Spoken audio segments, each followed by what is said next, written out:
everybody has found a place to sit. And my name is Lauri Alasaukko. I'm been helping with the media here at the Worlds 2025. And we have waited for this day pretty long time already. And we're super excited to see you all here. I'm pretty sure that this will be a memorable week for all of us. But in case you have any questions about the media or the practical things, please reach out to me. As you might know, the DGPT or DGN is owning the media rights for this event, but just practically we can help you, or at least I can help you if you have any questions regarding the media itself. But we're going to have a few introductions and welcoming words from different kind of entities. Pulsea Kimmo Turunen will tell shortly about the interview zone. Then we're going to have the city representatives from Nokia, and then from Tampere and Visit Tampere, and then PDGA Executive Director Doug Björkas, and then Tournament Director Jussi Meresmaa. And then we're going to invite the players here to be interviewed, and we have also organized few one-on-ones with specific players, kind of pre-booked interviews. But let's hop into the schedule. Kimmo Turunen, please give practical information. Hello everyone, my name is Kimmo and I represent Pulsea Disc Golf Academy, and I'm the manager for the Pulsea Interview Zone. So what is this interview zone?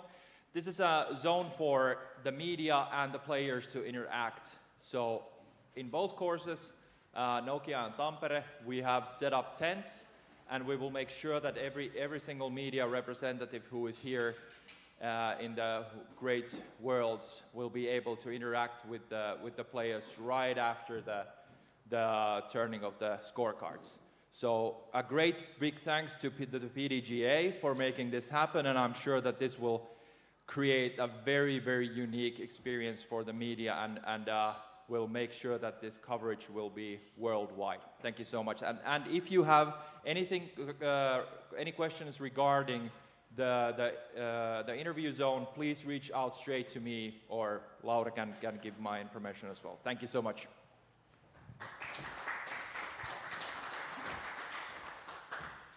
Thank you, Kimmo, and I would like to invite the Riikka Puntalo from city of Nokia to the stage to say a few welcoming words in Finnish.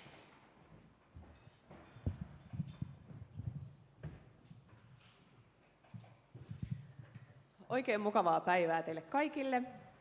Mulla on suuri ilo ja kunnia toivottaa teidät tervetulleeksi kisoihin ja erityisesti tänne Nokialle. Nämä kisat on Nokialle tosi iso ja merkittävä tapahtuma, ja näiden eteen on toki tehty rutkasti työtunteja töitä. Ja samalla töitä on tietysti tehnyt järjestävä organisaatio ja toki täällä paikallinen seura. Haluan kiittää kaikkia järjestäjätahoja ja totta kai sitten kymmeniä vapaaehtoisia siitä, että saadaan huipputapahtuma meille tälle viikolle käynnistettyä. Ja kisailijoille, tietysti kilpailijoille toivotan rutkasti onnea. Herrasmieslaji on kyseessä ja faneille myös ikimuistoisia hetkiä tämän kisan parissa. Ja olkaa hyvä, käykää tutustumassa myös Nokian paikallisiin palveluihin ja meidän kohteisiin täällä, jos vaan aikaa riittää. Tervetuloa. Nyt toivotaan semmoista sopivan aurinkoista viikkoa meille ja oikein mukavaa kisaviikkoa teille kaikille. Kiitos.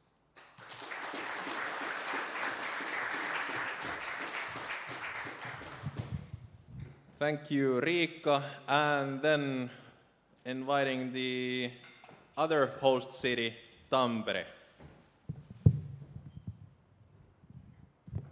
Hello everyone, my name is Perttu Pesä and I'm the Director of Major Events in the city of Tampere. So, ladies and gentlemen, welcome to the PDGA World Championships to Tampere and Nokia. You know, when Jussi Meresmaa called me 10 years ago and asked some advices that how he can, you know, negotiate with the sport organization of the city, that the course what we are building is going to be the level what he thought it should be. We sit down and I asked Jussi that, okay, what is the level, what it should be? He said that, I have a dream. I have a dream that we are having the World Championships. First time in Europe, in Finland, in Nokia and in Tampere. And here we are. Hey, good job for the organizers, what you have made. I would like to thank you, the PDGA, that you gave the competition for Tampere and Nokia. And I want to wish all the competitors the best possible weather and, of course, good luck. Thank you.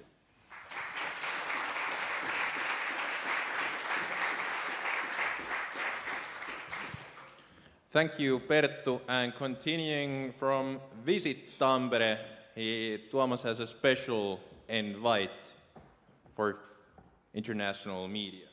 Yes, thank you very much. Welcome also on my behalf to Tampere region, Tampere and Nokia. Definitely breathes the competition these next days. My name is Tuomas and I'm definitely here to invite all of you to our sauna event today, and I'm really glad that many of you have already signed up for the event. Sauna in these temperatures sounds a bit crazy, but it is the perfect way to unwind after the hectic days of sports, and it is a perfect way of recovery and relaxing, and this is what we do here in Finland 365 days per year. We are the sauna capital. We are, of course, known for sports, but we are also the sauna capital of the world. We have, for example, 70 public saunas here in Tampere and the surrounding region. So definitely, if you have some time to test one of them, please do that after the days. But if there is someone who wants to join the event in Tampere, in floating sauna restaurant Flow this evening, please just pull my shirt and let me know. Thank you. And once again, welcome and enjoy Tampere and Nokia.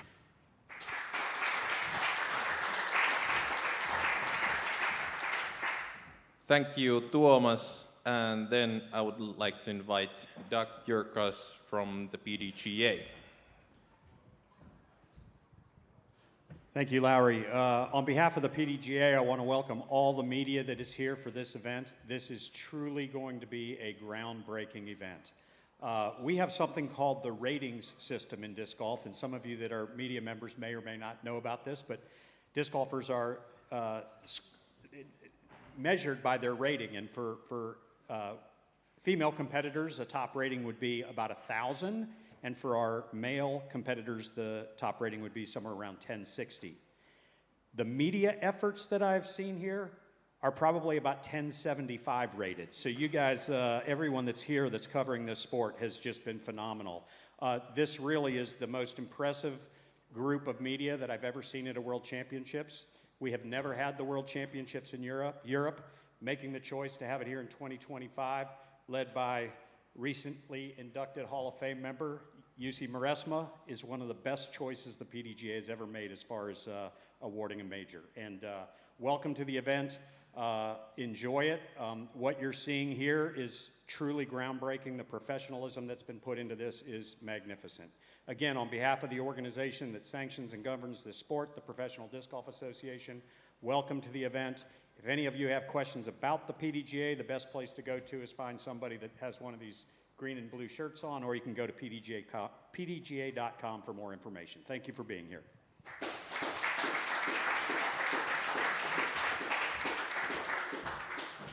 Thank you, Doug. And then I would like to invite Jussi Meresmaa on stage.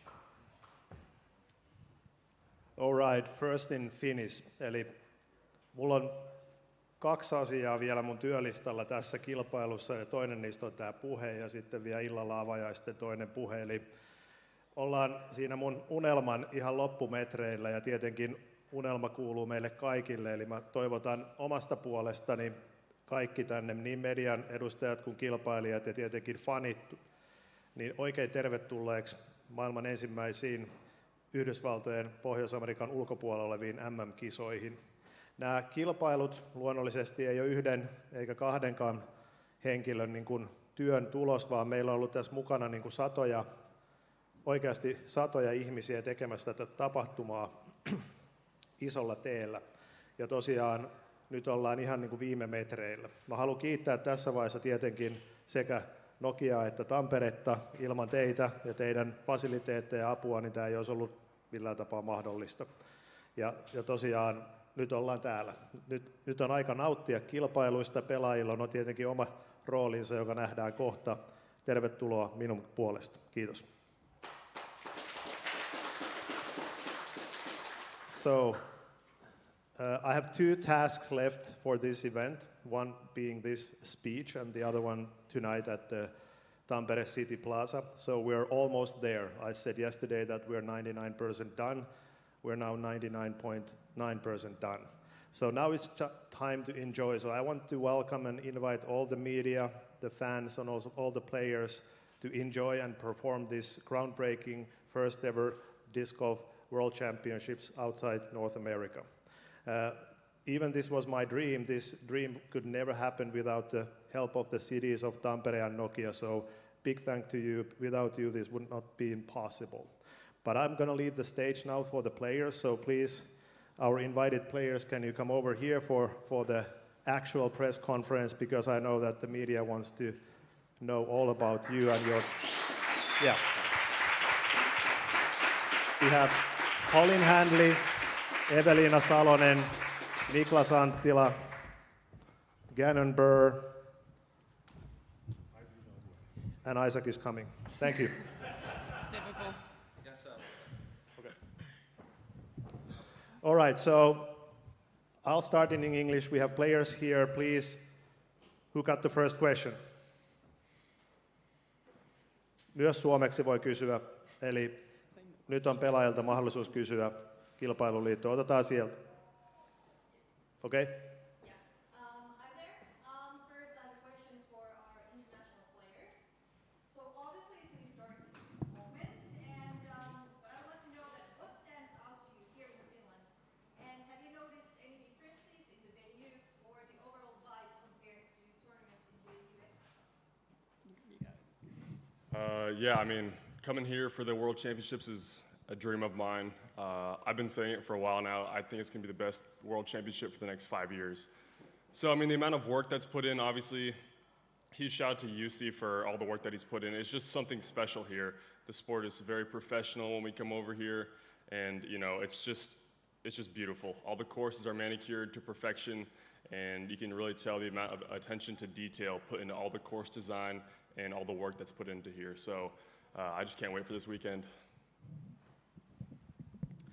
Yeah, and I'll add to that. I think the enthusiasm for disc golf is at another level here. Both the people working the event and also just the community surrounding it. The fact that, you know, I'm seeing discs in every store that I've walked into nearly, and you know, people on the street knowing what disc golf is and being really excited for it. I think that's something very unique to hear. And then to echo what Gannon said, like, I mean, just look at this building we're sitting in right now with the green of 18 right next to us. It's another level, and it's really exciting.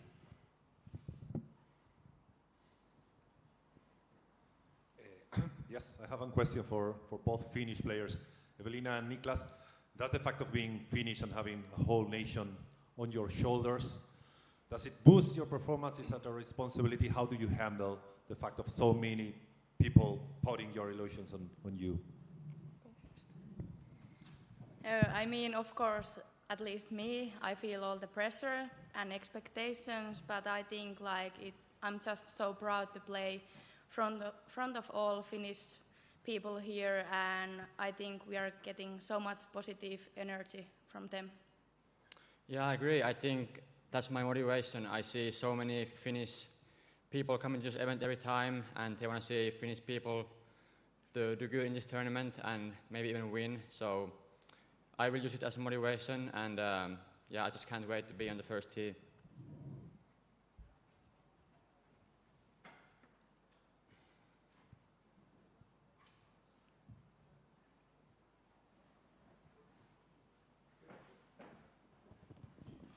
Hello. It has been expected to have rough weather for the full 5 days.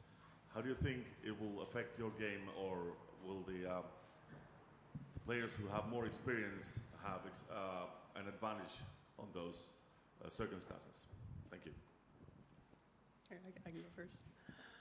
Yeah, I mean, we've all got a lot of experience playing in bad weather conditions. I know for me, I usually actually like playing in bad weather conditions. I feel like it generally affects the field a little bit more than it does me. But it's just about staying patient, understanding that some shots are going to maybe, not go your way, that would go your way, but that everybody's being affected by it. So you just have to, mentally kind of stay in the game a little bit more. Yeah, I'm just trying to take one throw at a time. It's a long tournament, it's 5 rounds, so I think I don't even have an idea like what's the weather going to be like, so I will just wake up in the morning and see how it's going to be. That's some good advice. For myself, I think it actually depends on the course a lot. So we obviously all put in a lot of time on the practice rounds and stuff like that, so we probably have 2 or 3 rounds per course out here. But when the weather gets pretty bad out there, maybe the wind picks up or there's a lot of rain, you have to slow everything down, and so that might mean playing for par on some more holes or changing your game plan. So out here and at the Nokia course, it's a bit easier to score in my opinion. So for example, if it was raining at the Tampere course, I'd probably have a little bit of a safer game plan. And yeah, like Niklas said, it just depends on how it is that morning. We'll see how everything shakes up. But like he said, it's a long tournament. You definitely just don't want to shoot yourself out of it early. As long as you're shooting pretty solid rounds, you'll find yourself in the event until the last round pretty much. So just keep your head on tight and play smart.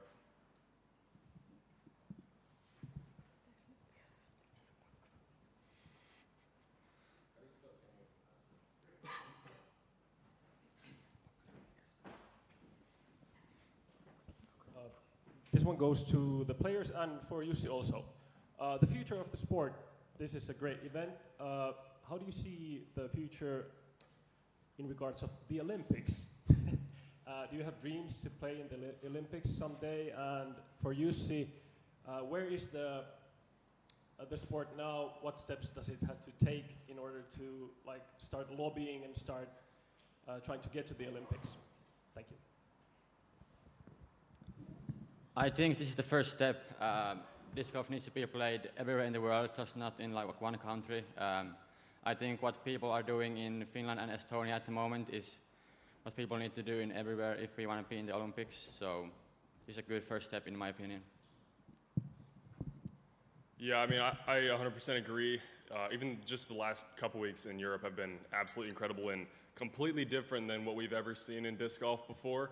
I mean, we have record-breaking attendance in terms of spectators at these events. You can see the money that's being poured into these tournaments to make them as awesome as possible. Just like this building that got put up just for this event. So that's so cool to see. And when you actually bring a product that is this high quality, people are going to want to come to it and pay money for it. So this is a great step in the right direction. And I think this event will kind of start a new standard.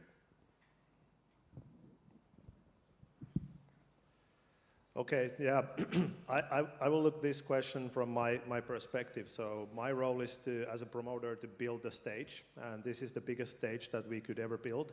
And obviously, we will see where this stage leaves us and leads us. And now it's of course up to the players to perform, media to cover it, and fans to cheer for it. So I'm not the one who speculates with the Olympic sports, but I mean I know that.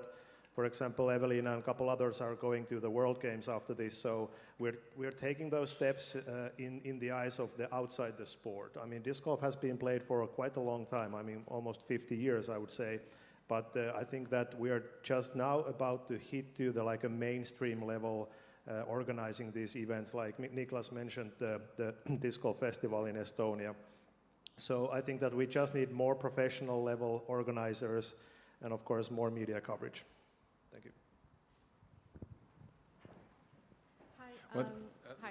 Sorry, quickly, I would like to hear Doug's opinion also for the Olympic thing. Yeah, as Jussi mentioned, Gannon, Evelina, several other athletes are going to be going to the World Games in Chengdu, China. In fact, they, myself, our international director, Brian Henniger, are heading there. We have an opportunity at the World Games to really take a big step forward. The last time we were in the World Games was 2001. Some of you may know Juliana Korver, Barry Schultz played in those World Games. At that point, we had 11 sanctioned PDGA events outside of the United States. 10 were in Canada, 1 was in Japan. There weren't any in Europe.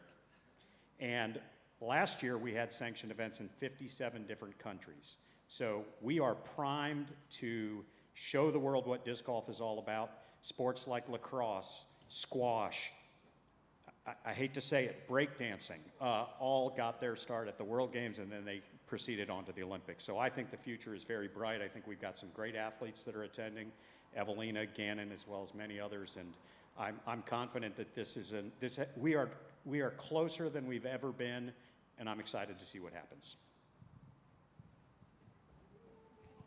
Hi, I'm Michaela Rincon from La 18 Media, the French disc golf media.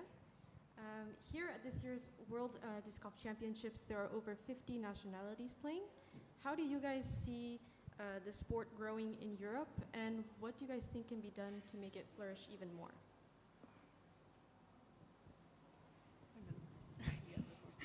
Yeah, I think it's just great to see how much this sport has been growing and seeing so many new players from different countries, and I think that still enough that we are on the right direction all the time, and yeah, just fun to see all new faces here.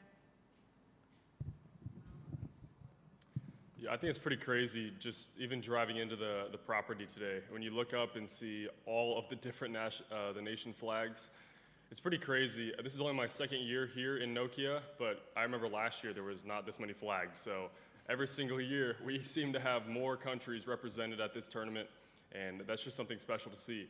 And specifically here in Europe, what I've noticed a lot is the average age of the players are a lot younger, and I think that's just great for the growth of the sport. You see, there's a lot more school programs, compared to the United States. So that's what needs to happen to grow the sport even further, and Europe's doing a great job.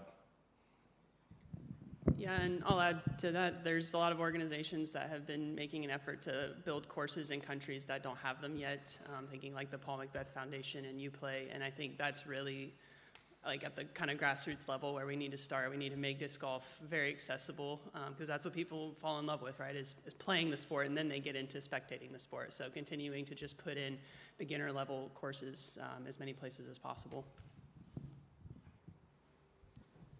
Yeah, I think the best thing about that is that people who are playing this tournament, they go back to their home countries and they tell stories about this tournament, how great it was, and I think that's how disc golf grows.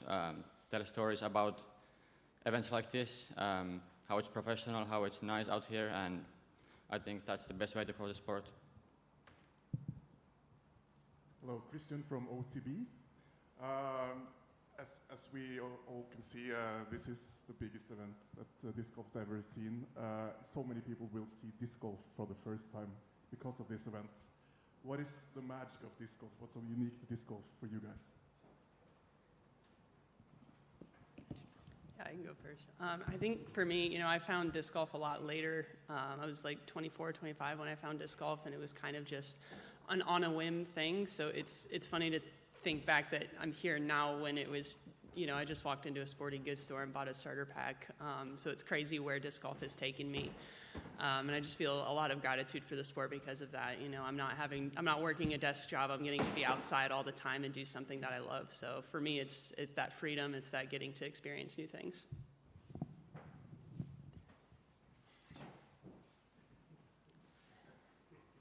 Maybe Isaac.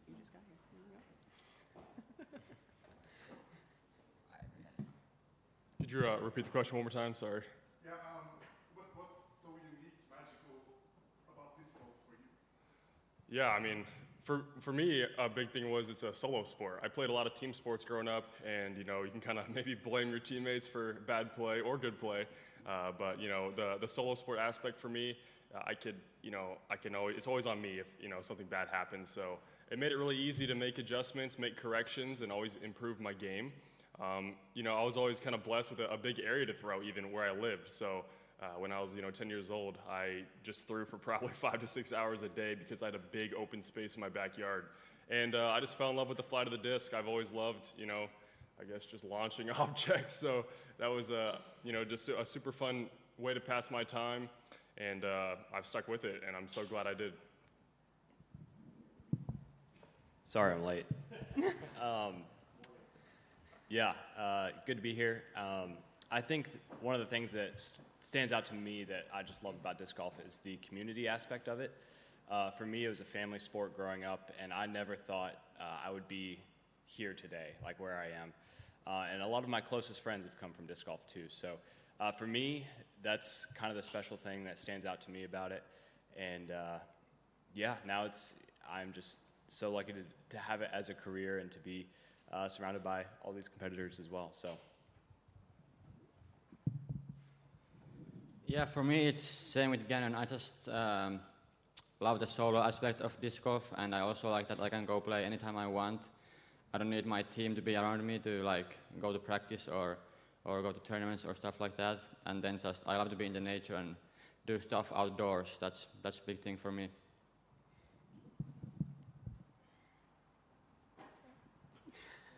Same for Evelina.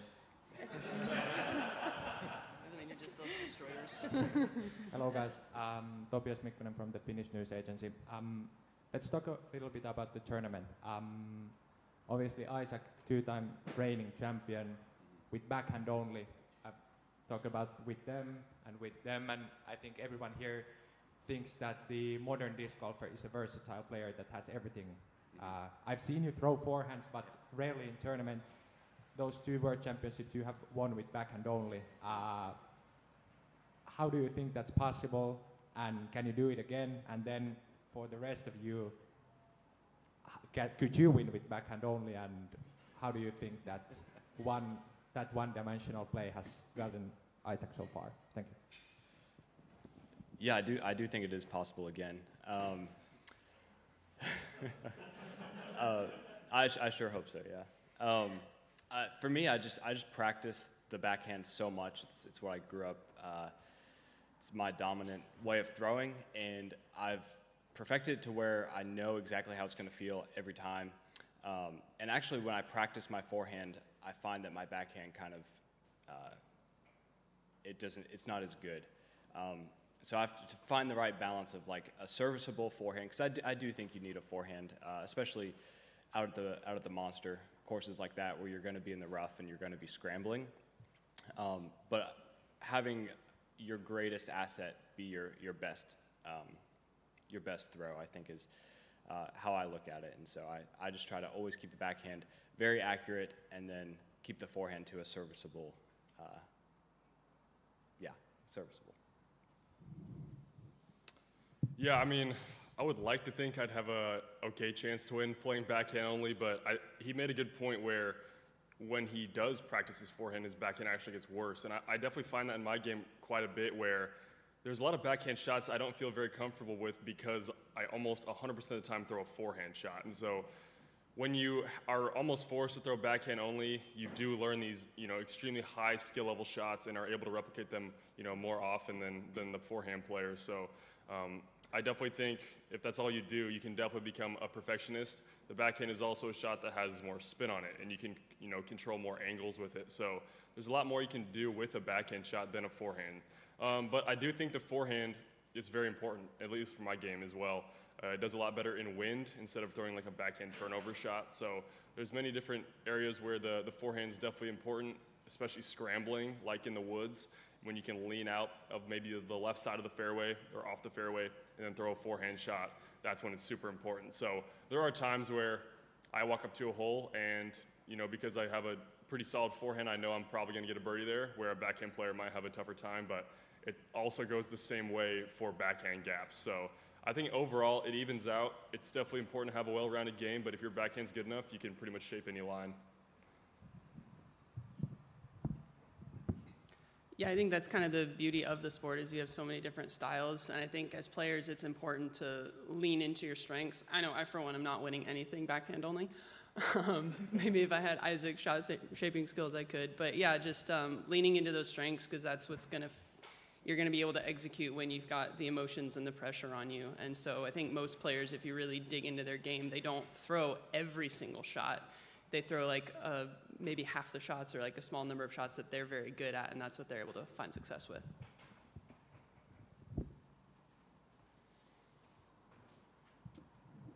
Yeah, I didn't throw forehands for my first 3 years of my disc golf career. I wouldn't say I would win without my forehand, but I think I have a good chance at playing good. But on these courses, I feel like I'm using my forehand more than on most courses on tour, so I think, yeah, I wouldn't win, that's for sure. Hi, I'm Jesse Weiss from Multiworld. My question for you is, here in Finland, disc golf is more widely followed than in the United States on a per capita basis. For the American players, have you noticed that fans have been coming up to you since you've been here more than they would in the United States? Have had any interesting interactions? I mean, the first restaurant we went to when we got here, someone knew disc golf, which that like almost never happens in the U.S. You could probably count on one hand the number of times that's happened in the U.S. So yeah, definitely more prominent. I'm not having to ask people like, oh, have you heard of disc golf before I tell them, you know, what I do for a living. So yeah, you can definitely tell people are much more into it here. Yeah, I think you see a lot more people in public that recognize you. We were at the mall yesterday, and I had a couple people come up and just say, good luck at the tournament, or good luck this weekend. And so I think it's a lot more popular. We're also in a smaller country, so that makes it easier as well. But it's so popular here, and I feel like people recognize you on the street more often. Yeah, I agree with that. It even started when we got to Norway. I just got to the airport, and a couple people recognized me, even that were just workers at the airport and stuff like that. And then definitely a good amount of people, like, for some reason in restaurants, all the time in restaurants. But, you know, it feels pretty special. It feels like you're actually a pro athlete, and that is just the building block of growing disc golf to be a mainstream sport. And so, you know, when stuff like this is happening, I have a lot of hope for the future of disc golf. But, yeah, over here in Europe, it's special, and I love being here.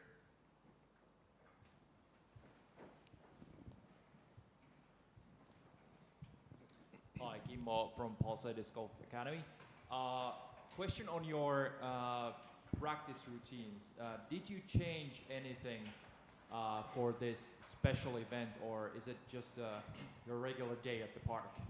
How does the 5-day tournament compare to a 3-day or maybe 4-day tournament? Thank you. I think when I'm playing 3-day tournament, I'm usually playing 2 practice rounds. So on this week, I have been playing much more rounds because, of course, we have 2 courses here. But otherwise, it's just same, like just playing practice round. But I have been also putting much more practice on putting too.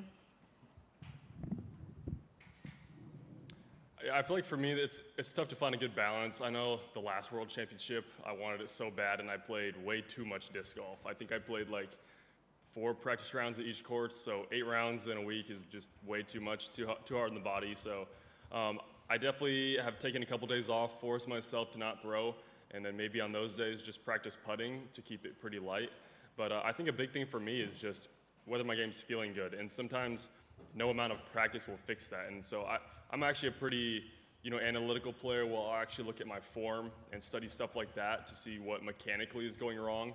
And usually if I can get that fixed, it'll actually, flip a switch in my brain. So, on these type of weeks, I'm definitely taking it maybe a little bit more seriously, but it's overall about the same amount of prep, a couple practice rounds at each course, and then definitely try to fine-tune the problems in my game that I've found in recent events, which could maybe be putting or short approach shots, stuff like that. So that the goal of the World Championships is it's a long tournament. You want to make sure you're not letting go any easy shots, and make sure you have those on lock, and that should lead to a pretty successful run.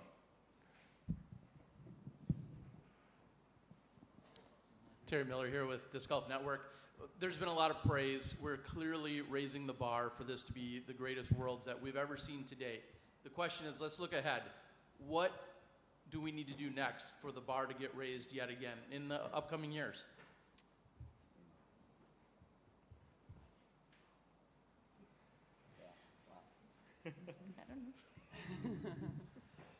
Yeah, do you want to go? That's more of a Jussi question, I did feel like. Yeah, Okay. I feel like this week. Well, do you want to go ahead? Please go. Yeah, this week is just incredible. Even just the temporary buildings they've set up. I've never seen anything like this before at an event. It looks like we have private skyboxes there for VIP spectators and stuff. And so I would love to see more stuff like that. I would love to see venues that you can create these temporary structures for people to enjoy watching and just feel like they're part of the event and create a truly VIP experience. And so I think that's what the bar is going to have to be moving forward.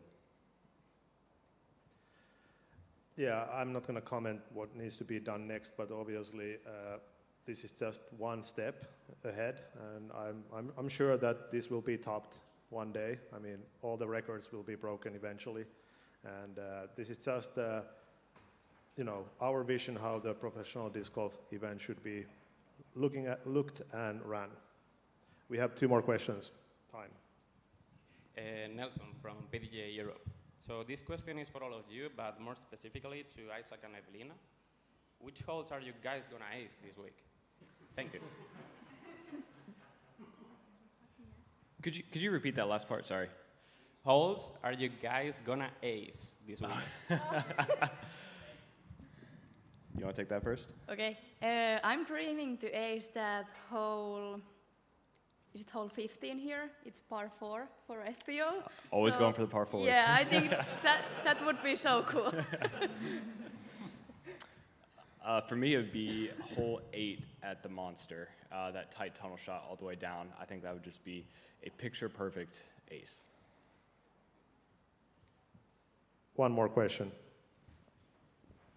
Yeah, Riku Nieminen, independent content creator. What's your official predictions for the score in order to win this week? Official predictions from every player.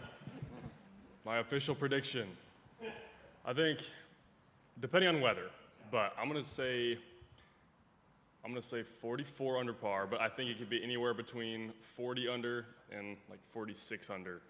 I don't really see getting close to that 50 under par. I think it is possible, but especially at the Beast, got tightened up a little bit on almost every single hole, it felt like. So that'll definitely limit scores.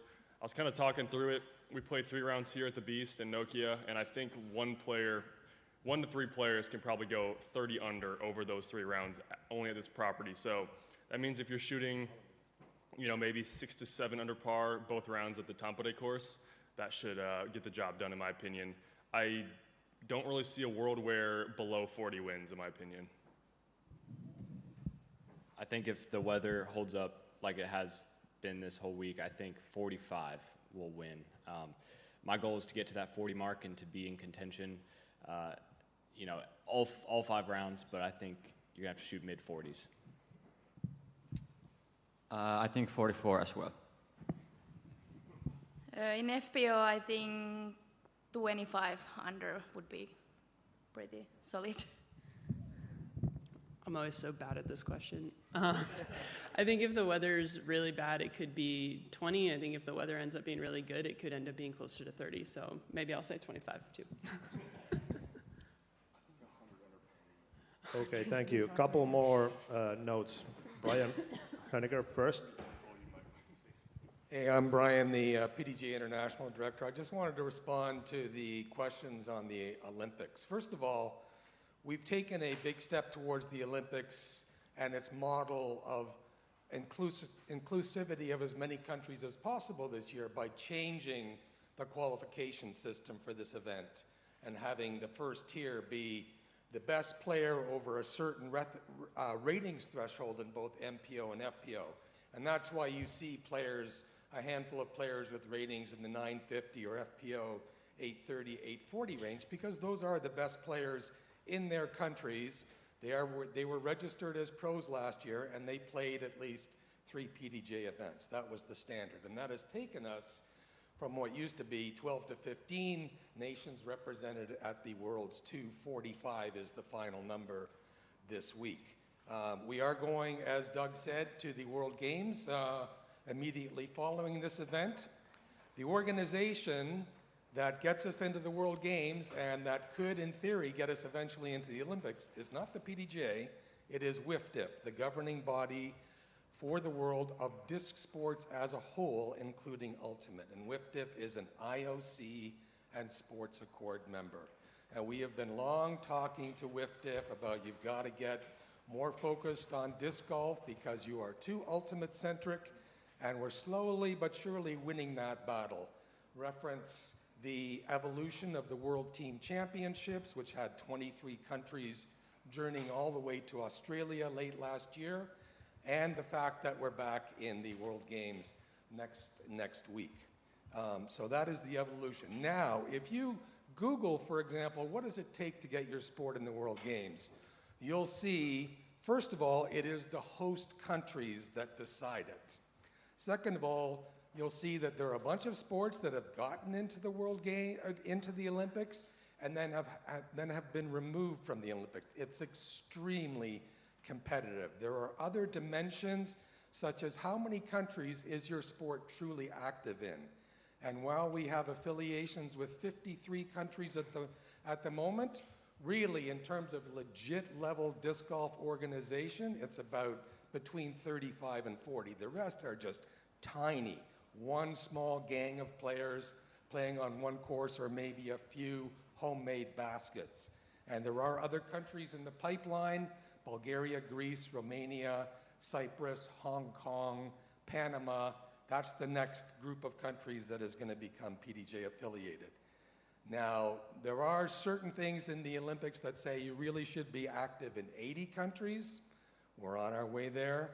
Another dimension of our sport, which we really need to work on, is the male-female imbalance in our sport. With all of our efforts over the years, it is still a ratio on a global basis of 92 to 8.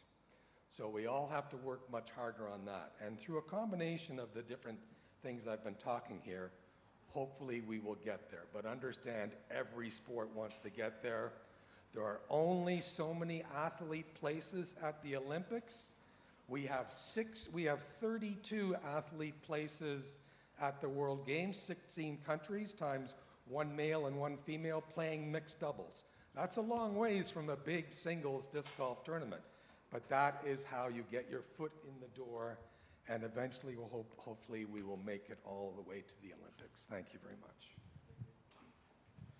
Thank you, Brian. And that being said, I want to close, Laura will close this, but I have the last word here.